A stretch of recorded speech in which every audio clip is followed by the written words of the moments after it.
नमस्कार दोस्तों, स्वागत है हमारे चैनल बैंक बड़ी इंडिया में। इस वीडियो में बात करने वाले हैं सुकन्या समृद्धि अकाउंट स्कीम 2019 के बारे में, जो 12 दिसंबर 2019 में लॉन्च हुई और जिसमें जो रेट ऑफ इंटरेस्ट है वह नॉर्मल एफडी की तुलना में बहुत ज्यादा है। तो यदि आप भी अपनी बेटी के लिए कोई सुरक्षित प्लान देख रहे हैं तो आप सुकन्या समृद्धि अकाउंट स्कीम में इन्वेस्ट कर सकते हैं। सबसे पहले हम ये जानते हैं कि कौन इस अकाउंट को खुलवा सकता है। देखिए, कोई भी व्यक्ति जिसकी बेटी है, जिसकी उम्र 10 साल से कम है, वो इस अकाउंट को खुलवा सकता है। यानी जब भी आप इस अकाउंट को खुलवाएंगे तो जो आपकी बेटी की उम्र है वो 10 साल से कम होनी चाहिए। अब दोस्तों, एक फैमिली में आप सिर्फ 2 अकाउंट ही खुलवा सकते हैं। यानी अगर फैमिली में आपकी 2 बेटियां हैं तो सिर्फ 2 अकाउंट ही आप पर फैमिली खुलवा सकते हैं। वहीं यदि आपकी जो बेटी है वो ट्विंस है या ट्रिपलेट है तो आप 2 से ज्यादा अकाउंट खुलवा सकते हैं। अब जानते हैं कि इसको खुलवाने के लिए कौन कौन से डॉक्यूमेंट लगेंगे। देखिए, डॉक्यूमेंट की श्रेणी में आपको एक फॉर्म नंबर 1 है, इसके साथ आपको जो बेटी का बर्थ सर्टिफिकेट लगाना है और इसके साथ साथ जो गार्जियन है, यानी हो सकता है बेटी की माता वो अकाउंट खुलवा रही हो या बेटी का जो पिता है वो अकाउंट खुलवा रहे हैं, तो माता या पिता के जो केवाईसी डॉक्यूमेंट यानी voter ID card, passport, driving licence या आपका नरेगा कार्ड, इन सभी कार्ड के थ्रू आप जो है ये अकाउंट खुलवा सकते हैं। अब जानते हैं इसमें आप कितना डिपॉजिट कर सकते हैं। देखिए, इसमें मिनिमम 250 रुपए से लेके मैक्सिमम 1.5 लाख रुपए तक आप डिपॉजिट कर सकते हैं। और ये जो सीमा है, मतलब ये जो आपका लिमिट है, ये फाइनेंशियल ईयर है। यानी जब ये आपकी स्कीम शुरू होगी तो उस स्कीम शुरू होने के 15 साल तक आपको हर फाइनेंशियल ईयर अमाउंट डिपॉजिट करना है। यानी जब भी आपने ये अकाउंट खुलवाया तो उस साल को आप एक फाइनेंशियल ईयर मानिए। एक फाइनेंशियल ईयर 1 अप्रैल से स्टार्ट होकर 31 मार्च को खत्म होता है। तो जिस साल आपने ये अकाउंट खुलवाया है तो आप 250 रुपए मिनिमम ये अकाउंट खुलवा सकते हैं और मैक्सिमम 1.5 लाख रुपए तक इस अकाउंट में जमा कर सकते हैं। अब दोस्तों, आप अकाउंट ओपनिंग से 15 साल तक इस अकाउंट में डिपॉजिट कर सकते हैं। यहाँ आपको इस चीज का ध्यान रखना है कि आपको हर साल मिनिमम 250 रुपए जरूर जमा करना है। यदि आप 250 रुपए जमा नहीं करेंगे तो आपका जो अकाउंट है वो डिफॉल्ट में चले जाएगा। और यदि आपका अकाउंट डिफॉल्ट में चले गया तो उसके बाद आपको इस अकाउंट को रेगुलराइज करना पड़ेगा। उसके बाद ही आप इस अकाउंट को ऑपरेट कर सकते हैं। दोस्तों, जब भी आपका अकाउंट डिफॉल्ट में चले जाएगा तो उसके बाद जब आप इसको रेगुलराइज करेंगे तो आपको 50 रुपीज पर फाइनेंशियल ईयर जो है पेनल्टी देनी होगी। इसके साथ साथ जितने साल ये अकाउंट डिफॉल्ट में था उस साल का जो 250 रुपए मिनिमम डिपॉजिट वो भी साथ में जमा करना होगा। चलो इसको एक एग्जांपल से समझते हैं कि जैसे 2019 में आपने सुकन्या समृद्धि अकाउंट को खुलवाया और 2020 में आपने कुछ पैसे जमा किए।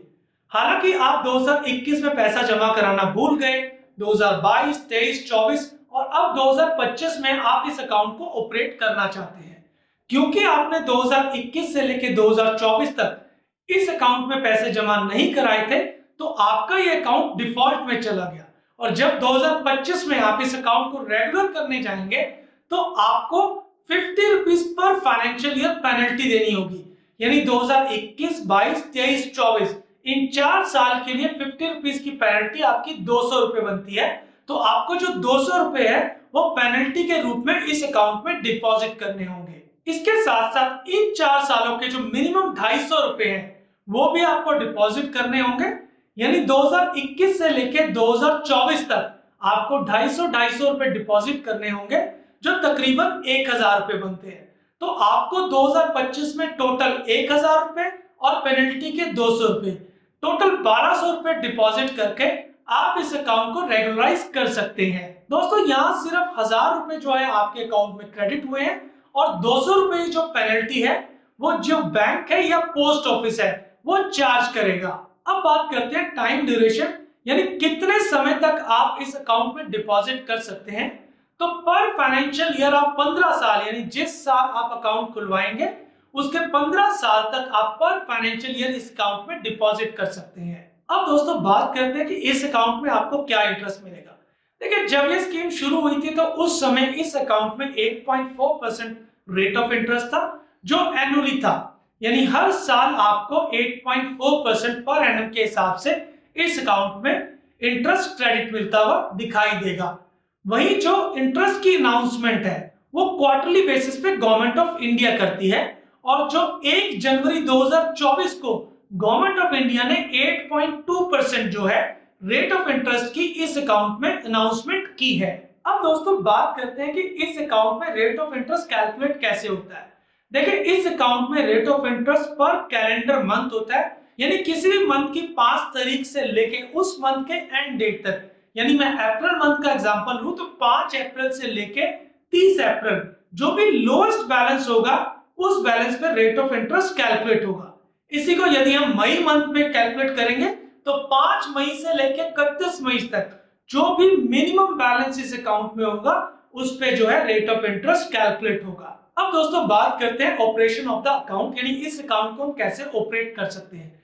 देखिए, 18 साल के बाद जो भी बालिका यानी जो बेटी है वो इस अकाउंट को खुद ही ऑपरेट कर सकती है, बट यदि वो 18 साल से कम है तब तक जो गार्जियन है वो इस माइनर के बिहाफ यानी बेटी के बिहाफ में इस अकाउंट को ऑपरेट कर सकते हैं। अब बात करते हैं pre mature of the scheme, यानी इस स्कीम का प्री मैच्योर कब करवाया जा सकता है। देखिए, एक तो जो अकाउंट होल्डर है उसकी डेथ होने पे, यानी जिस बेटी के नाम पे आपने ये डिपॉजिट करवाया था, यदि उसके किसी दुर्घटनावश या किसी भी कारणवश डेथ हो जाती है तो ये जो अमाउंट है वो गार्जियन को मिल जाएगा। इसके साथ साथ एक्सट्रीम कंपैशनेट ग्राउंड पर भी इस स्कीम को प्री मैच्योर करवाया जा सकता है, जैसे कि कोई लाइफ थ्रेटनिंग डिजीज जो है अकाउंट होल्डर को हो जाए। इसके साथ साथ यदि गार्जियन की मृत्यु हो जाए तो उस केस में भी इस स्कीम को जो है वो प्री मैच्योर करवाया जा सकता है।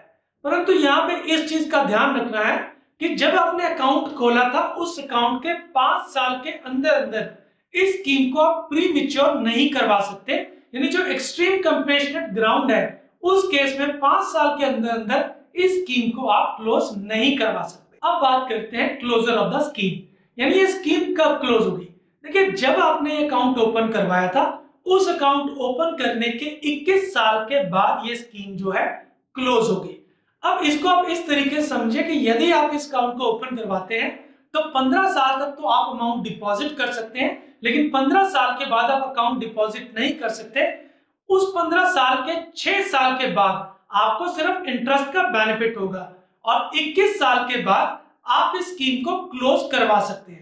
यानी जब भी आप इस स्कीम को ओपन करवाएंगे उस स्कीम के ओपन करवाने के 21 साल के बाद इस स्कीम का क्लोजर होगा और जो बेनिफिशियरी यानी जो आपकी बेटिया है उसको ये सारा का सारा पैसा इंटरेस्ट के साथ वापस मिल जाएगा। अब दूसरा, मैरिज के केस में भी आप इस स्कीम को क्लोज करवा सकते हैं, लेकिन इसकी भी एक कंडीशन है कि जब भी आप इसको क्लोज करवाएंगे तो या तो मैरिज से 1 महीने के पहले आप इसे क्लोज नहीं करवा सकते और मैरिज के 3 महीने के बाद आप इस स्कीम को क्लोज नहीं करवा सकते। यानी यदि आपने मैरिज के लिए स्कीम को क्लोज करना है तो मैरिज के 1 महीने के अंदर अंदर और मैरिज होने के बाद 3 महीने के अंदर अंदर आप इस स्कीम को क्लोज करवा सकते हैं। यदि मैरिज के 3 महीने गुजर जाते हैं तो फिर ये जो स्कीम है जब ये अकाउंट ओपन हुआ था उसके 21 साल के बाद ही क्लोज होगी। अब आपके मन में एक सवाल आ रहा होगा, क्या मैं इस स्कीम से पैसा पहले भी निकाल सकता हूं? तो आंसर है हाँ, लेकिन इसकी भी एक कंडीशन है कि आपकी जो बिटिया की उम्र है 18 साल से अधिक होनी चाहिए या फिर उसका जो 10th है वो 10वीं क्लास की जो परीक्षा है वो पास होनी चाहिए। इसके बाद आप इस स्कीम से जो है जो भी आपका पैसा स्कीम में लगा हुआ है उसका 50% आप इस स्कीम से एजुकेशन पर्पस के लिए निकाल सकते हो। अब इस चीज को ध्यान से समझिए कि जो आप पैसा निकाल रहे हैं, यानी जिस साल आप उस स्कीम से पैसा निकालना चाहते हैं एजुकेशन के लिए, उसके जो पहले का फाइनेंशियल ईयर का जो क्लोजिंग डेट है यानी 31 मार्च, उसमें जितना पैसा पड़ा हुआ है उसका 50% जो पैसा है वो निकाल सकते हैं। और ये जो आप एजुकेशन के लिए निकालेंगे इसके लिए आपको डॉक्यूमेंट भी प्रोवाइड करने हैं, यानी वो फीस स्लिप की कॉपी या जो एडमिशन फीस का जो खर्चा है वो सभी डॉक्यूमेंट जो है आपको फॉर्म के साथ लगाने हैं, तभी आप इस स्कीम से जो पैसा वो निकाल सकते हैं। दोस्तों, ये पैसा आप लमसम या इंस्टॉलमेंट में भी निकाल सकते हैं, यानी जो आपकी फीस यानी 1 साल की जो आपने फीस देनी है एजुकेशन इंस्टीट्यूट में वो लमसम भी आप निकाल सकते हैं या इंस्टॉलमेंट के थ्रू, यानी जब जब आपने फीस देनी है यानी 3 महीने में देनी है या 6 महीने में देनी है तो उस इंस्टॉलमेंट में भी आप जो पैसा है इस स्कीम से निकाल सकते हैं। दोस्तों, इसके अलावा इस स्कीम से आप और किसी भी कारणवश पैसा नहीं निकाल सकते ये पैसा आपकी बेटी को 21 साल, स्कीम के 21 साल पूरा होने के बाद ही मिलेगा, या फिर ये पैसा आप बेटी की मैरिज पे जो है निकाल सकते हैं। तो दोस्तों इस वीडियो में बात की हमने सुकन्या समृद्धि अकाउंट स्कीम के बारे में। ये वीडियो आपको कैसा लगा? यदि वीडियो अच्छा लगा है तो प्लीज चैनल को लाइक एंड सब्सक्राइब करें। इस वीडियो को अंत तक देखने के लिए आपका शुक्रिया।